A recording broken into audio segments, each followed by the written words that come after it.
The Gemara will discuss the following topic. We look at the side, we have the nosei, Hamoker l'shiur zman shel yud beis chodesh. We want to find the source for this idea of 12 months. The Gemara, Mino hanimili. From where do we know this? Omar Rav Chisda d'Amar Kra, the pasuk in the story of Rivka and her impending marriage to Yitzchak. The pasuk says, Vayomer achiha v'ima, her brother, known as Lavan, and her mother, said to Eliezer, the servant of Avram, who was seeking out a wife for Yitzchak. So Lavan and her mother, Rivka's mother, said, Teishe v'nara itanu yomim o yasar. What's the rush? Let her stay with us. Yomim o asar. Asar means 10. Ma yomim. And we have a double underlining scheme here, which is explained under the Mivneh, the Shlavei Birur, Mahu Yomim Dichtiv Eitzel Rivka. Trying to clarify, to understand, what does that word Yomim mean? Ilema Treyomi. That Lavan and Rivka's mother would say, maybe the girl should stay 2 days with us. Mishtoi inishachi. Do people speak like this? Because look at the word again, but in the context of the pasuk. Amru le trei yomi.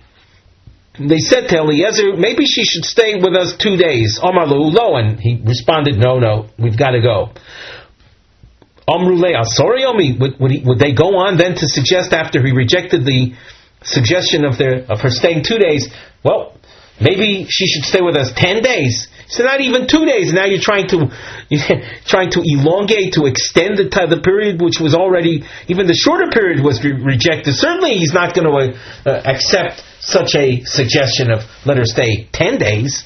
Elamai yomim. What was their initial suggestion when they said to Eliezer, the servant of Avram, they said maybe let her stay with us yomim shana.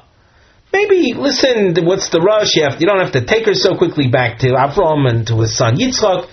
Let her stay a year.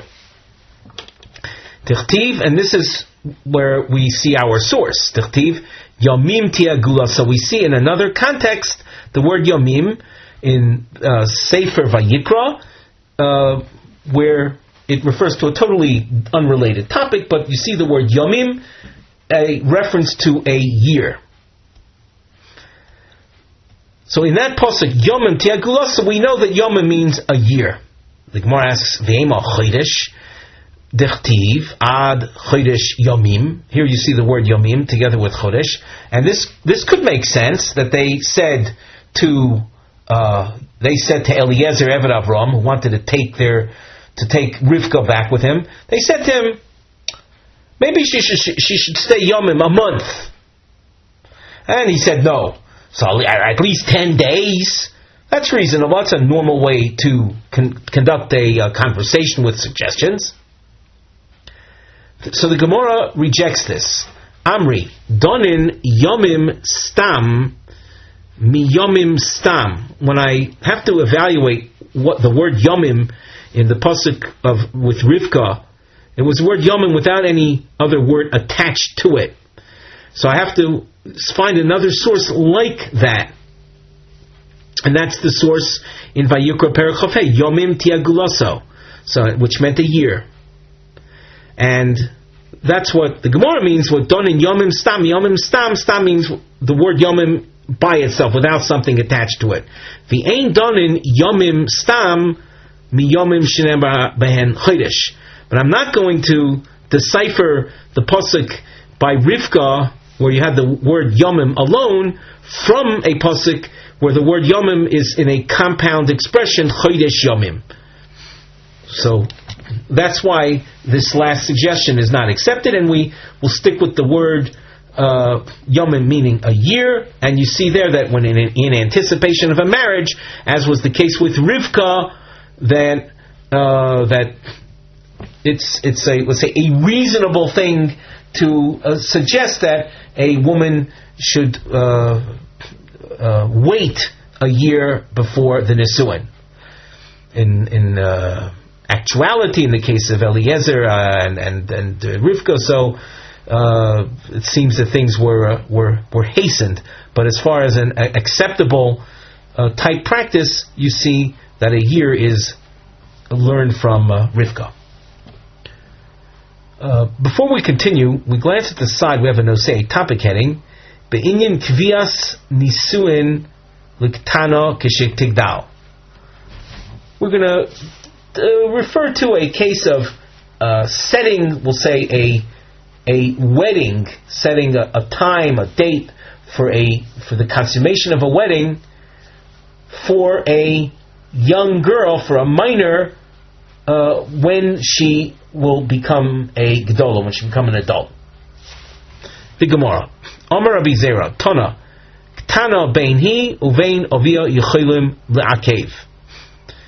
When it comes to a minor, if you imagine a minor that was given over in marriage to a husband, a man gave her father money, she became an arusa, and at a certain point the husband says, I want her for me to enter nisuin.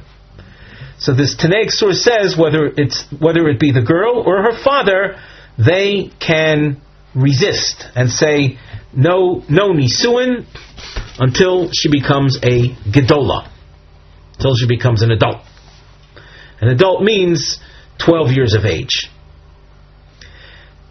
Bishlama ihi motzi ma'akfa. I understand that she can resist. She can delay, say, I'm not ready.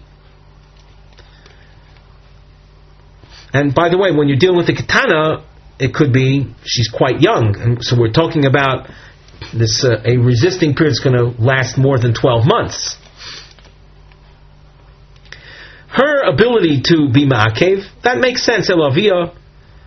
But as far as the father is concerned, if the girl, if it's fine with her to enter the nisuin soon, avia mai nafka le'mina, why should the father have any objection?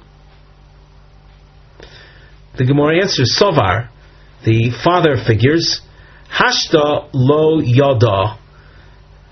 She's young, she's a ktana, she doesn't know exactly what she's getting into. L'mochar mimrada v'nafka.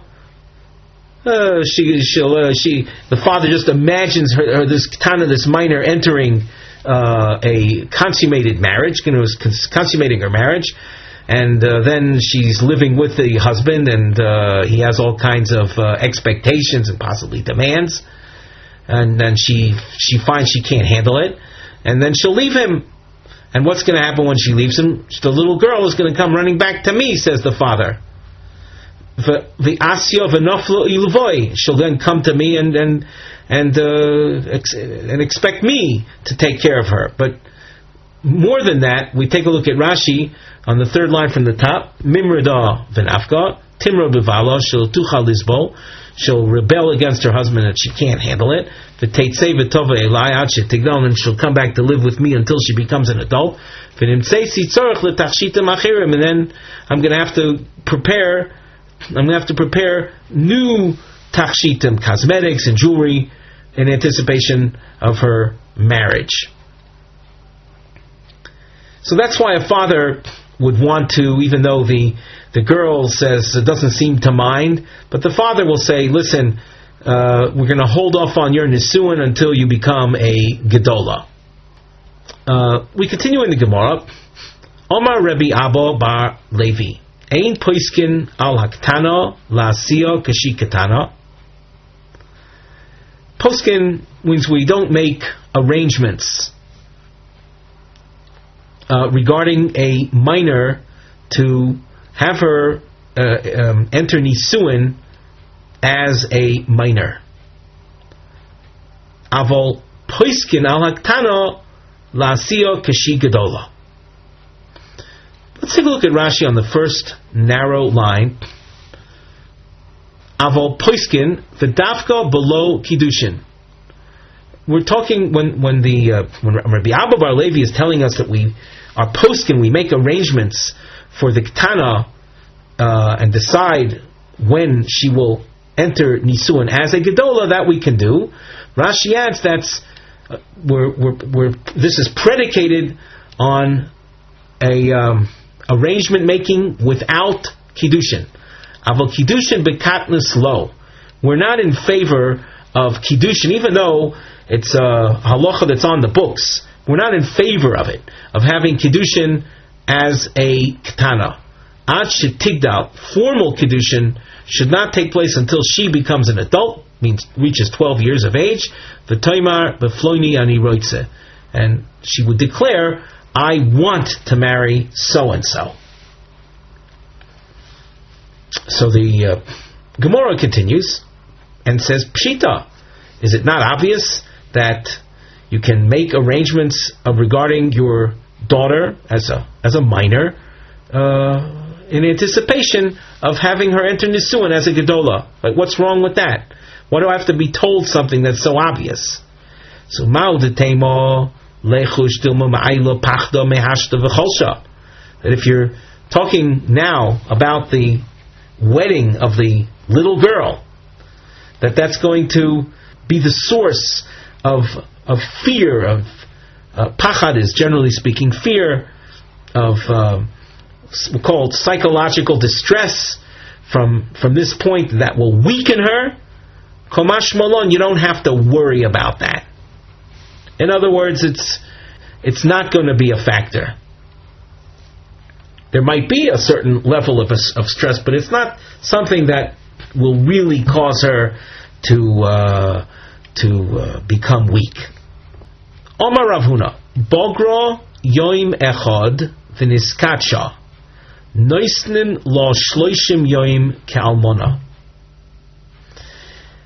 Rav Huna tells us that if a girl reached age 12 and a half, so she's now 1 day into her Bagrus period, and then became Mikudeshes, that's Avrusa, we give her 30 days, and here, this giving of the time, as opposed to what we spoke about earlier, we're giving her the 30 days from the time of Erusin.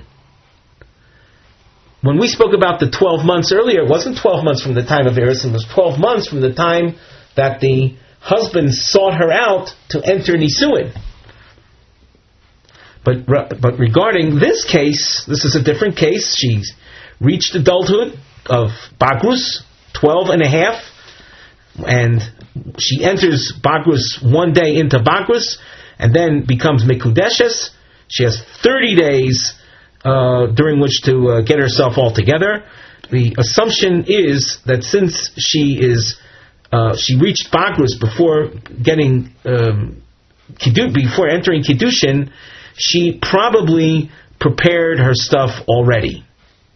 The topic heading that you see on the side, the Nosei Mivneh. Nosei is the structure. The topic heading, Mivneh is the structural note, features triangles.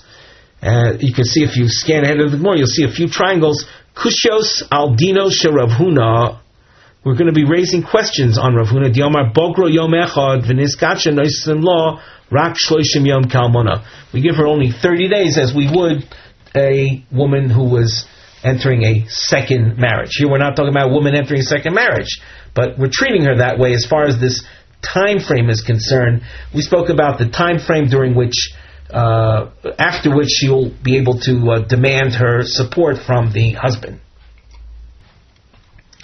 Meisvei, Bogra harehi kitavua. My love kitavua tebesula. Is it not so that the source is teaching us that once she reaches Bakrus, she's viewed as a tavua, and that means we give her 12 months, like we would a basula. Now Rashi adds there's a nuance over here.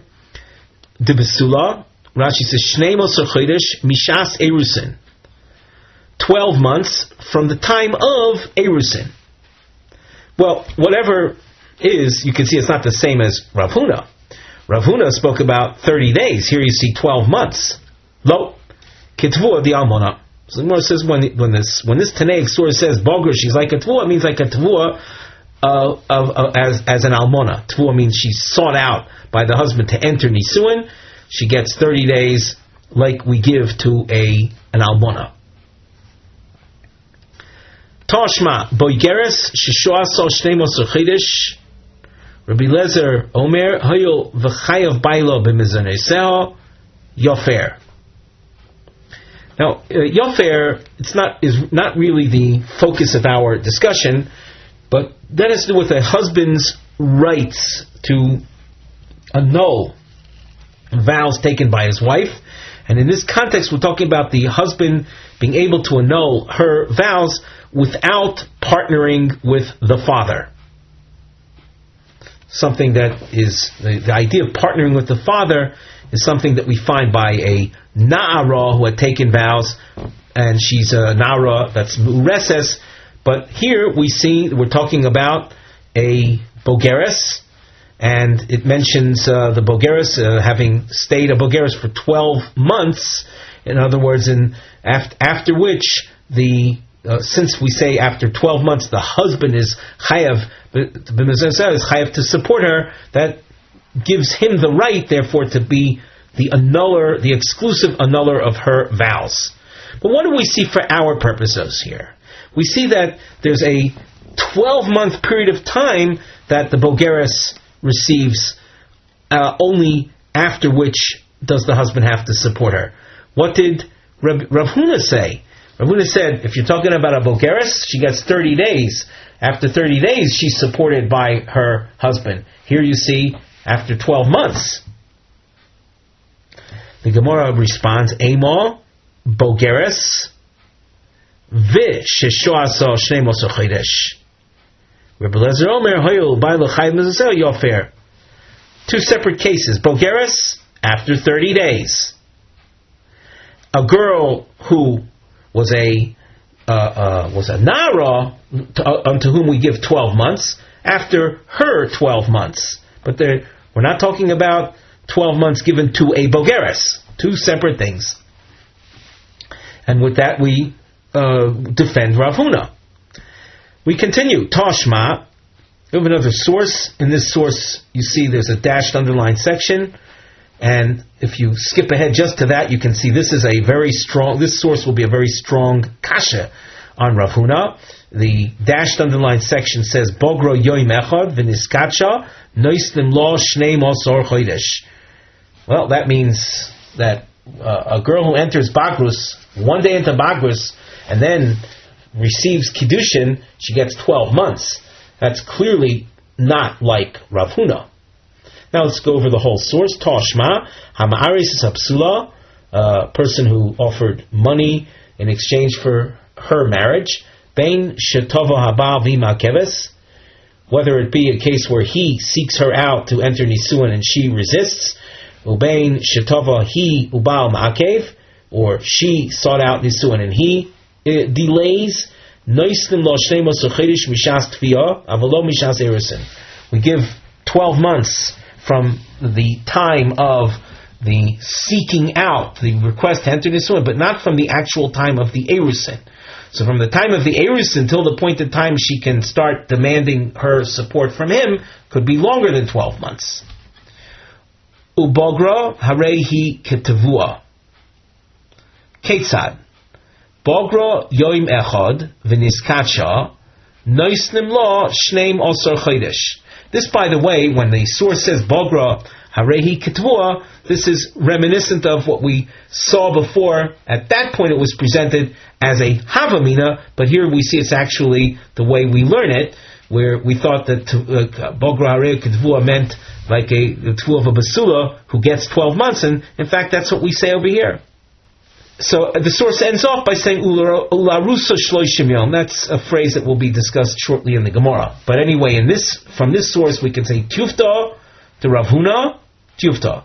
Is this a refutation of Rav Huna? The Gemara says yes, it's a refutation.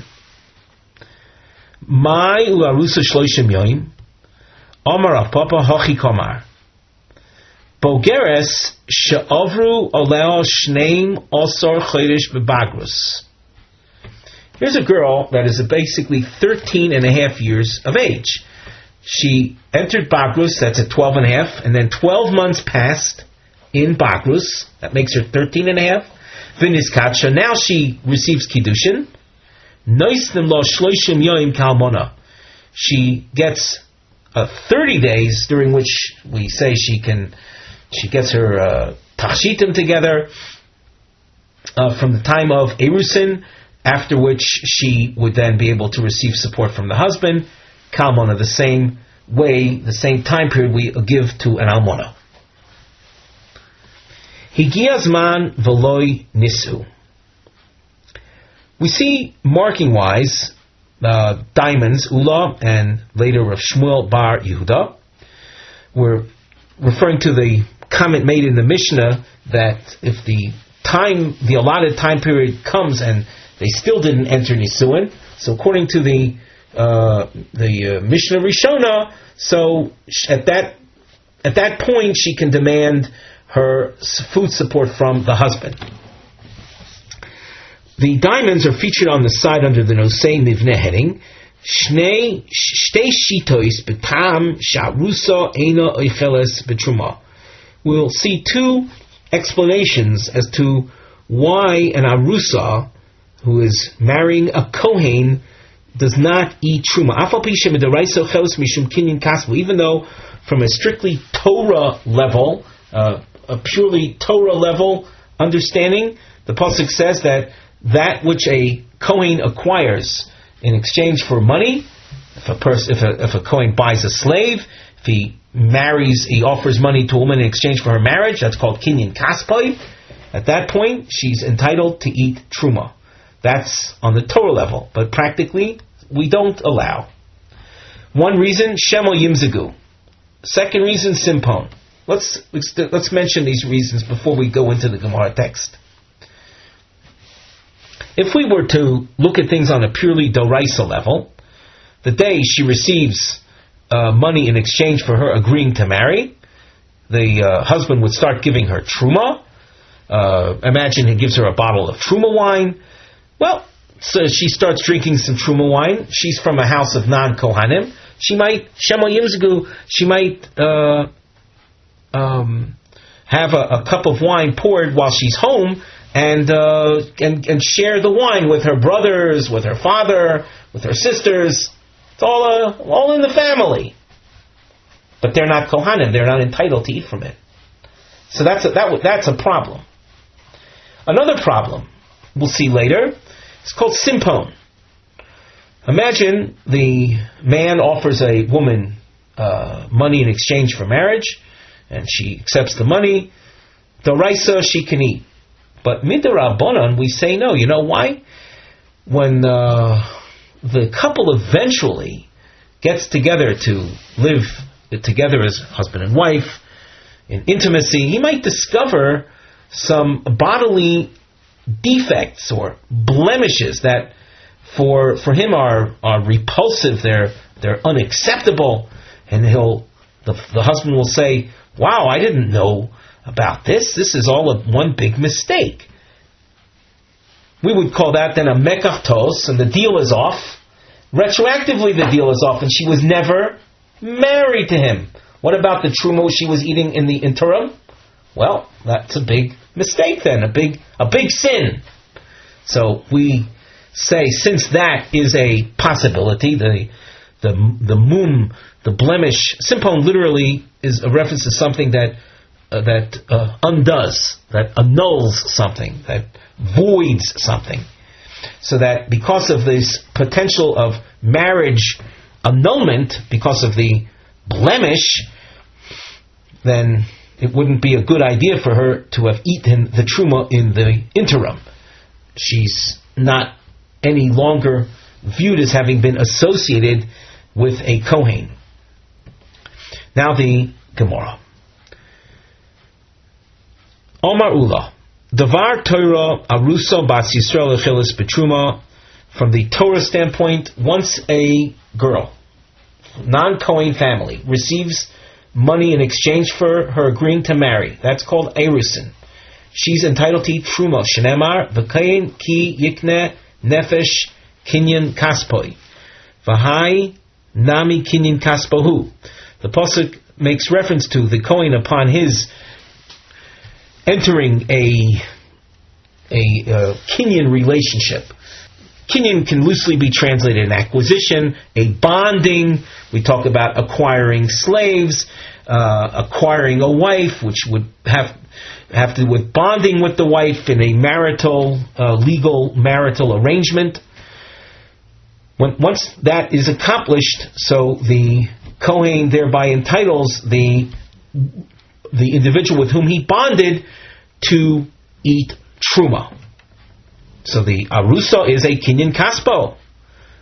That's from the Torah perspective. Matam omru einocha. So why is it that the rabbis said she does not? Answer: Shema yimzegu la kois beves avia v'tashke lachia ulachoisa ulachea ulachosa. We're afraid that during the Erusin period, the time between the Erusin and the actual Nisuin, if she's going to receive Truma right at the beginning, she might share the Truma with her family of non-Kohanim. Yimzigu lo kos literally it means pouring out a cup of wine, Truma wine. And she might end up sharing it with her family, her non-Kohen family members. Ihachi, if that is the concern, we have learned that if the time for the Nisuin arrived, the 12 months went by, and there was some kind of delay, the Mishnah taught us that she's entitled to eat from his truma. Where is she? If there's a delay, she's still at home, isn't she? Isn't there the same problem of her sharing the truma with her family members? And yet, after the arrival of that time, even though she's still home, she's entitled to eat truma. The Gemara says, Hasam duchta miyached la. In a case like that, where so much time went by, when the full amount of time went by, and there was this delay, so then a special part of the house where she is set aside for her, and only there she will eat. Rashi says, "Duchta miyachid lo me'achar shu zon oisa tamid motzio mi beisavio miyachid lo mokim shelo tafsid mezoinoisav lechalkom lekrevel." Since the husband knows that he has to support her, so he'll find a place outside of her house where she will eat alone, so that she does not distribute the food that he gives to her amongst her relatives. The Gemara continues with a question. Elo me'ato lokit kohen liYisrael. Lokit kohen is a worker who happens to be a kohen. Imagine a field worker who happens to be a kohen. He's working for a Yisrael, a boss. Lo lechol betruma. Well, a worker kohen he's a kohen. He's allowed to eat truma, but yet we should say you cannot eat truma. Dilma asu lemechal badei, because the boss, who's a non-kohen, might come to eat with him. If this is a fear about non-kohanim partaking of the kohen truma food, so then even in this case we should prevent kohen workers from eating truma. We don't know of any such prohibition. The Gemara responds, Hashto mididhu safulei. If you're dealing with a worker, certainly a field worker, the owner is expected to be the one to give him, the worker, food. Mididei achli. Could you imagine then that the boss who is the giver of the food, he would be the receiver of the food, that the Kohen would be feeding him? That's so far-fetched. Therefore, there's no reason to prevent the Kohen worker from eating truma. Rav Shmuel bar Yehuda Omar Mishum Simpon. Rav Shmuel explains why the Arusa does not eat from truma. It's because of the Simpon problem.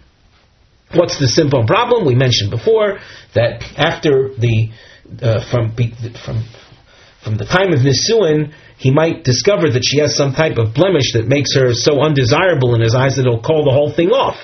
And then retroactively, from the time of Erusin, if she had been eating truma, she really was a non-Kohen eating truma, and that would be an avera, a sin of a zar, a non-Kohen is forbidden to eat truma. Ihachi. Well, if that's your concern, nifnasa l'chupa v'lo nivalo nami. We know that a woman who entered the marriage canopy and had not had intimacy, she is entitled to eat truma. But why? If she has simply entered the marriage canopy but hasn't had intimacy with him yet, might he not later discover blemishes and call it all off? And yet here we allow her to eat truma. The Gemara answers, Hasam mivdak bodik la v'hoder ma'ayel. You can rest assured that a husband, a man, has his ways through his, we'll say, female relatives of having his wife checked out. I say wife, you could say wife to be, but it's his wife, but they haven't consummated their marriage yet. But before they enter chuppah, the husband will have checked her out through his relatives. And that's what mivdak barak la v'hodar. And after the checking out, then he brings her to the chuppah. So that at that point, there's no more blemish concern. Elo me'ato. Once you mention the simpon idea, Eved Kohen, Shelokchoi miYisrael. An Eved Kohen is an Eved that a Kohen purchased. Remember, an Eved is a slave that's called Kinyan Kaspoi. So an Eved Kohen is an Eved that a Kohen purchased from a Yisrael. Shelokchoi miYisrael.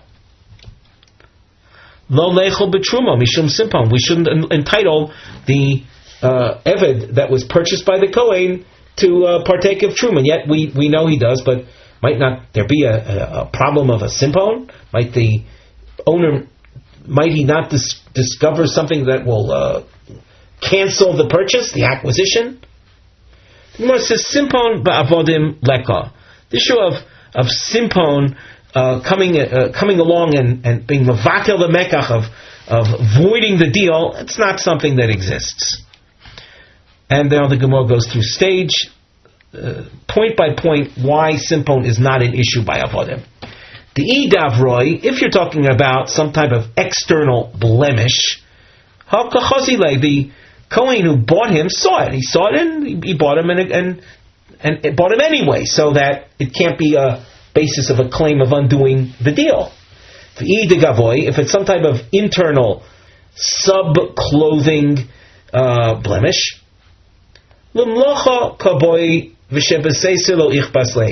a person buys a slave not for beauty purposes, he buys them for work purposes, so that any hidden blemishes, some uncomely birthmarks or warts or what have you, that is not something that would be of any concern to the Kohen who just bought this slave. What other problems might you say? Nimsa ganavo kovyustus. You discovered that the slave you bought is a thief, or a kovyustus, the top of Daf Nun Ches, the word kovyustus, is a kidnapper. And then you would claim, I didn't know he was that. Higio. Higio means the deal goes through. Rashi explains, the purchaser, the Kohen, receives him, the deal is not voided. It's a quote from a Tanaic source in Maseches Bava Basra, which describes someone buying a slave, and it turns out that he's a thief or a kidnapper. That's what we want to emphasize here in the Rashi, that your average slave is that, a thief and a kidnapper, or a kidnapper. And therefore, everyone knows, but they're taking a chance when they buy a slave that he's got these problems. So that wouldn't be the grounds of calling off the deal when you knew that at the beginning. Ma'iko, what's left? Listim mezuyin o muchtav lamalchus. that the guy turns out to be an armed bandit. Listim mizuyah means armed. Weapons, an armed bandit. Or muchtav lamachus, Rashi says, chota lamachus at shetziva ligzolov shiargenu kol molzo. Guy's been sought out after by the government, the guy has a wanted sign. Anyone who finds him, kills him. Well, a guy like that, hano kola islu, those are well known.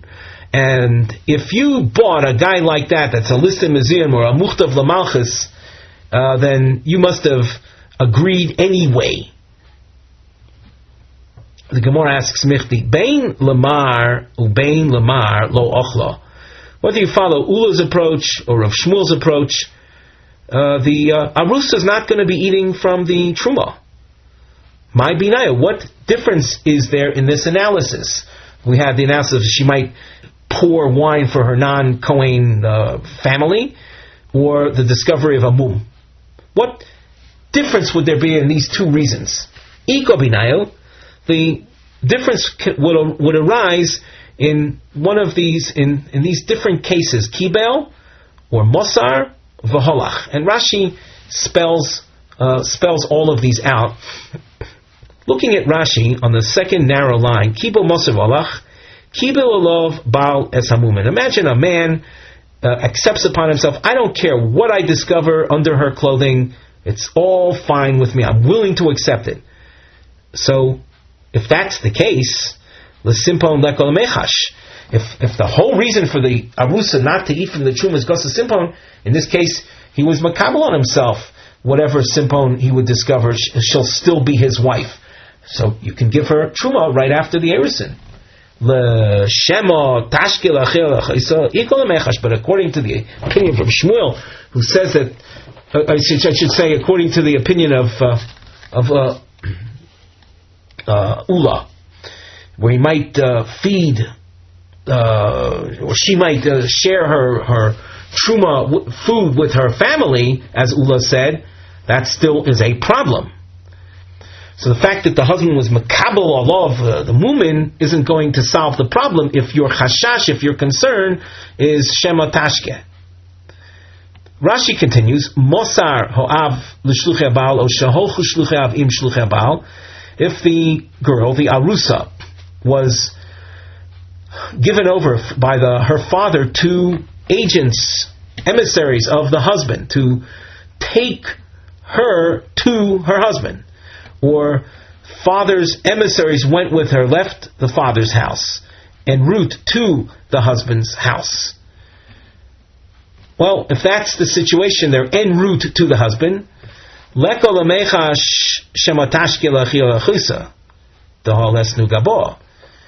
there's no more fear of her sharing her food, her truma, with her non-Kohen family. She's not there anymore. She's en route to the husband. But there still is concern about simpon. She hasn't reached the husband yet. So with that, you can see then a practical difference in terms of analysis, which reason you would give for preventing the arusa from eating truma.